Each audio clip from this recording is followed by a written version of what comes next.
Samuel wicket waste का बहुत बड़ा फिलोसफर रहता है और प्ले राइटर रहता है, वो ड्रामा वगैरह लिखता था। और फिर एक दिन शाम को वो पेरिस की गली से गुजर रहा था। वहाँ से सामने से एक भिखारी जैसा दिखने वाला व्यक्ति आता है। विकेट उसके पहले उससे कुछ बात करे, कुछ कहे, वो व्यक्ति छुरी मार देता है, चाकू पेट में घोंप देता है। विकेट उसके पहले कुछ कहता, कुछ बोलता, वो निपटा देता है। विकेट बेहोश हो जाता है और उस व्यक्ति को जेल हो जाता है। हाँ, विकेट 15 दिन अस्पताल रहता है। जब उसकी आंख खुलती है, होश आता है, तो सोचता है यार मेरा कोई दुश्मनी नहीं था, कोई दोस्ती नहीं था, जानता भी नहीं था उसको मैं। क्यों किया होगा उसने ऐसा? पागल भी तो नहीं दिखता था, ठीक ही ठाक दिखता था। अब ये सोच रहा था जल्दी मैं यहाँ से डिस्चार्ज हो और जेल में जाऊँ, उससे पूछूं भैया ऐसा क्यों किया तुमने। तो एक दिन वो डिस्चार्ज होता है, जेल के अधिकारियों से बात करता है और जाता है जेल खाने। और उस भिखारी जैसा दिखने वाले व्यक्ति से बोलता है भैया देखो, मैं मेरा तुम्हारे साथ कोई कंप्लेन नहीं है, मेरे तुम्हारे साथ कोई दुश्मनी नहीं है, मैं कोई तुम्हारा कंप्लेन नहीं करूँगा यहाँ पे, मैं कुछ कहूँगा भी नहीं तुमको, और मेरा दूसरा कोई सवाल भी नहीं है तुमसे। मेरे दिल में कोई खोट भी नहीं है, कोई ऐसी हर्ट भी नहीं हूँ मैं मेरे दिल में कुछ तुम्हारे लिए ऐसा बेकार फीलिंग भी नहीं है, सब ठीक है, कोई दिक्कत नहीं है। बस एक प्रश्न था, 15 दिन से मेरे मन में चल रहा था। ये बताओ, तुमने मुझे मारा क्यों? कारण क्या था?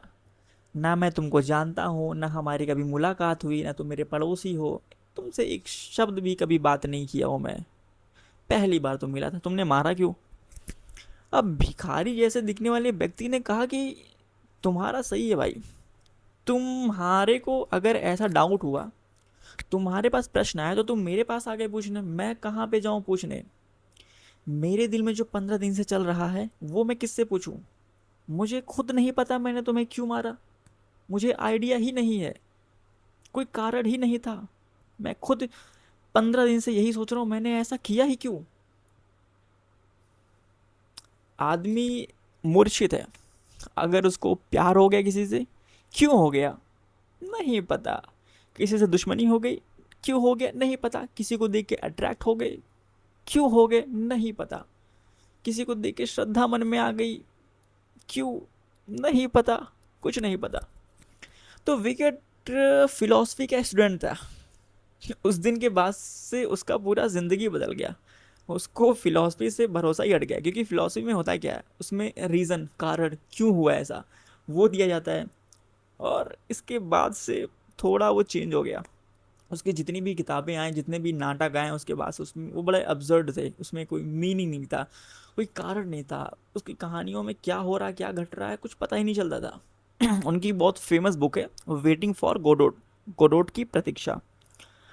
ये पूरा किताब पढ़ जाने के बाद मुझे पता चला कि गोडोट था कौन, जिसके बारे में किताब थी वो था कौन। तो कहानी ऐसे शुरू होता है कि दो व्यक्ति रहते हैं और गोडोट का प्रतीक्षा करते हैं, इंतज़ार करते हैं। तो ऐसा लगता है कि गोडोट ने इनको आश्वासन दिया, इनको बोला कि मैं आऊँगा। अब ये दोनों रोड के किनारे बैठे हैं और दोनों दोनों बैठे हैं और गोडोट का इंतज़ार कर रहे हैं। एक बोलता कि यार गोडोट बस कुछ देर में आ जाएगा, दूसरा बोलता हाँ हाँ हाँ आएगा आएगा, थोड़ी देर में आएगा। समय बीतता है, दोपहर होता है, शाम होता है। एक तो गुस्सा भी हो जाता है, भाई यार शाम हो गया, दिमाग ख़राब कर दिया, वो आया ही नहीं। बोलता हाँ हाँ नहीं आया भाई, चलो चलो यहाँ चलते हैं, नहीं आएगा। लेकिन जाए कहाँ पे वो, जाने को है कहाँ पे?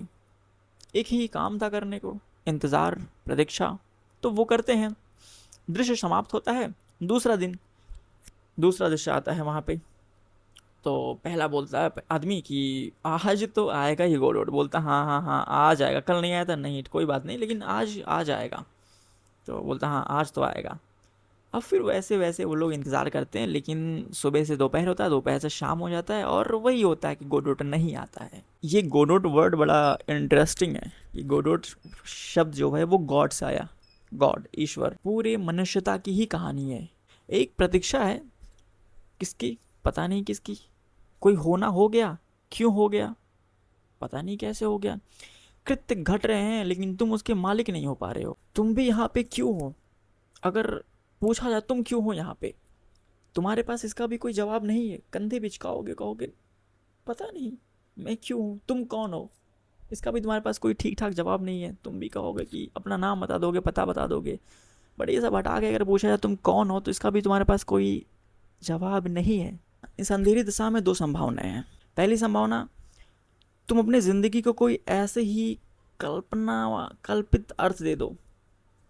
तुम भी किसी गोटोट की प्रतीक्षा करो जिसका ना तुम्हें कुछ पता है, ना कभी मिलना हुआ है, ना तुम उसको ठीक से जानते ही हो। लेकिन इस कल्पित अर्थ में तुम्हारा जीना तो हो जाएगा। जीना तो क्या होगा, आराम से मरना हो जाएगा, लेकिन भीतर एक खालीपन रहेगा हमेशा। ऐसे धीरे धीरे मर जाओगे और पता भी नहीं चलेगा कि भीतर कुछ खालीपन था। वो अर्थ जो तुमने कल्पित कर लिए थे, उनके सपने तुम्हें घेरे रहेंगे। ये दवाई हम दे रहे हैं आपको, पक्की बात मान लेना। अगर राधा राधा जपोगे कोई प्रश्न नहीं करना पड़ेगा, आप देख लेना। और इसी तरह के सपने तुमने अपने आसपास खड़े कर रखे हैं। इतनी बार राधा राधा करो, यही जीवन का कल्याण है। कलयुग में सबसे ऊंचा नाम है। 16 माला करो, ये वाला उपवास करो, ये वाला ये कर लो। जैसे कोई बाबा हैं जो कहते हैं कि सिर्फ राधा राधा राधा करो, इसी से कल्याण हो जाएगा। तुमने कल्पना जो कर लिया है, इतनी माला कर लो, 5 बार नमाज पढ़ लो, दूसरे धर्म में इस वाले दिन को व्रत रख लो। ये जो कल्पना है, ये सारी कल्पनाएं तुम्हारी, ये सारी कल्पनाएं इंसानों ने की है, जो कि बेबुनियाद है, झूठी है, गोडोट की तरह। बाप कहता है कि बेटे के लिए जी रहा हूँ, उसका बेटा इसके लिए जी रहा था, इसका बेटा अपने बेटे के लिए जिएगा। कौन किसके लिए जी रहा है? पत्नी से पूछो तो कहती है पति के लिए जी रहे हैं, पति से पूछो तो कहता है कि परेशान हो रहे हैं, श्रम कर रहे हैं, मेहनत कर रहे हैं, पत्नी के लिए जी रहे हैं, बच्चों के लिए जी रहे हैं, पढ़ाना लिखाना है, उनकी शादी करनी है। अब उनके बच्चे क्या करेंगे? उनके छोटे छोटे बच्चे होंगे, उनको पढ़ाएंगे लिखाएंगे, उनकी शादी करेंगे। अगर तुम इंसान की ज़िंदगी को देखो तो जो कारण दे रहे हैं जीने की, वो सब कल्पित हैं, वो सब इमेजिन्ड है, वो सब एक एक ट्रैप है, एक सीधी लाइन है। तुम अगर पूजा भी कर रहे हो तो क्यों कर रहे हो तुम्हें नहीं पता। तुम अगर राधा राधा राधा रट रहे हो, क्यों रट रहे हो तुम्हें इसका भी कुछ नहीं पता। 16 माला कर रहे हो सुबह सुबह, क्यों कर रहे हो कुछ नहीं पता। आरती में तो जाना ही जाना है, क्यों जाना है? क्या सोल्यूशन क्या है कहानी का? होश में जीना। यहाँ पे 99% लोग होश में नहीं जीते, बेहोशी में जीते हैं, पुतले बन के जीते हैं, लाशें बन के जीते हैं, शव बन के जीते हैं, लेकिन शिव नहीं हो पाते। शिव होना सिर्फ एक ही चीज़ से, शिव होने का अर्थ है होश में होना, अपने आप को जानना, खुद को जानना, खुद के विचारों से परिचित होना, एक एक विचारों को देखना सुबह से शाम तक, कि बस खुद को जानना, एक एक विचार को बस ऑब्जर्व करना, खुद को देखना। यही हम शव से शिव में ट्रांसफॉर्म होते हैं, बेहोशी से होश में ट्रांसफॉर्म होते हैं। यही एक अर्थ है ज़िंदगी को जीने का। बिना खुद को जाने हम जो जीते हैं वो बस एक, हम लाशें होते हैं, लाश बन के जीते हैं एक अंधी दुनिया में। ऐसा एक अंधा अगर इस दुनिया में जिए तो कैसे देखेगा फूलों को, इंसानों को, दुनिया को? वैसे हम देखते हैं, क्योंकि हम बेहोश हैं। हमारे पास पहले ही से ही हर चीज़ का निष्कर्ष है, हमें पहले से सब मालूम है। लेकिन अगर आप खुद को देखोगे तो पाओगे नहीं, इससे कुछ खूबसूरत, कुछ सुंदर चीज़ है भीतर, जहाँ पे ज़िंदगी का कुछ अर्थ निकलता है, कुछ मीनिंग निकलता है। और जब हम अंदर से जीना चालू करते हैं, तब वही ज़िंदगी की खूबसूरती होती है, सुंदरता होती है।